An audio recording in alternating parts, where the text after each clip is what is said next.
The Silence Seeker by Ben Morley. Next door to Joe's house in the city, a new boy and his family move in. He might come out to play, says Joe. Yes, says Mum, he might be tired though. He has come from far away, looking for peace and quiet. He's an asylum seeker. A silence seeker, says Joe. I have never met a silence seeker before. Every morning he sits on the doorstep. Sometimes he closes his eyes. I think he's listening for a silence.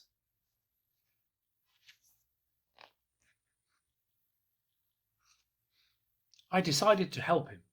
I know all the quiet places around here, and if anybody can find a silence, I can. I made 2 jam sandwiches and shouted to Mum that I was off out.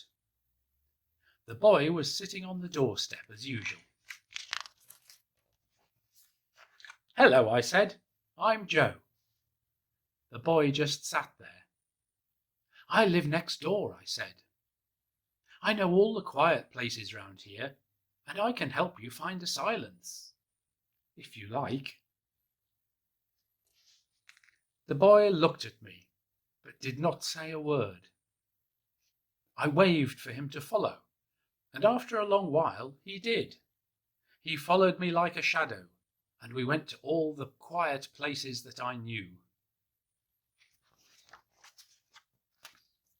We went down to the laundry room, where the only noise is the click-clicking of the zips hitting the washer windows.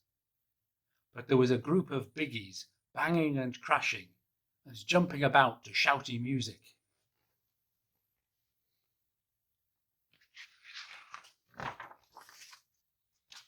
We went down by the canal, where the only noise is the dripping of water under the bridge. But there was a gang of up-to-no-goods, laughing and teasing and throwing stones.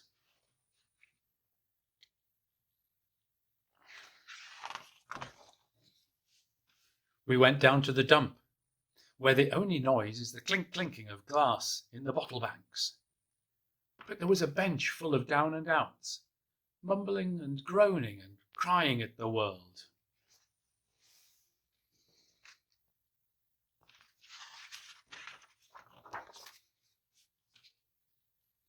When the street lamps buzzed on, we went down under the flyover, where the only noise is the humming of cars overhead.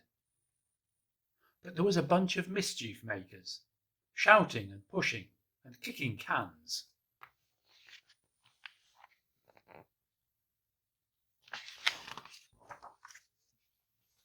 It was getting late.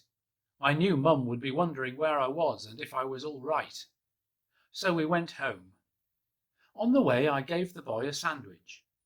He took it gently and chewed it slowly. The boy did not say a word, but he took my hand and smiled. It was the first time he'd smiled all day. Well, good night then, I said. I'm sorry we didn't find a silence, but we can keep looking tomorrow if you like. The boy smiled again and went inside. That night I lay awake listening to the world. It was noisy out there.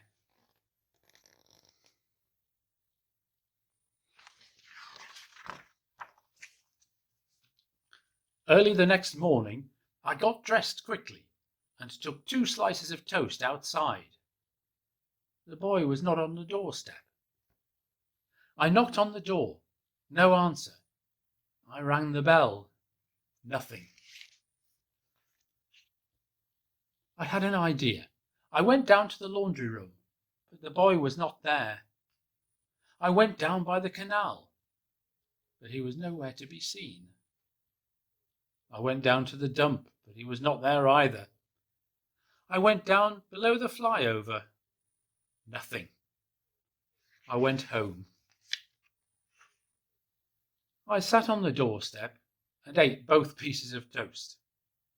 My mum opened the door and asked me what I was doing, sitting out there, looking so sad.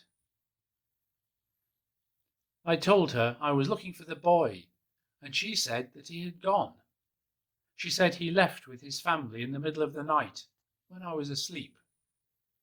Then she told me to come indoors before I caught a cold. Coming, I whispered. Maybe it was too noisy for him here. Maybe he has gone to look for a silence somewhere else. I hope he finds it. Before I went inside, I closed my eyes and listened. Just for a moment, the city stopped and took a breath, and everything was quiet. But only for a moment.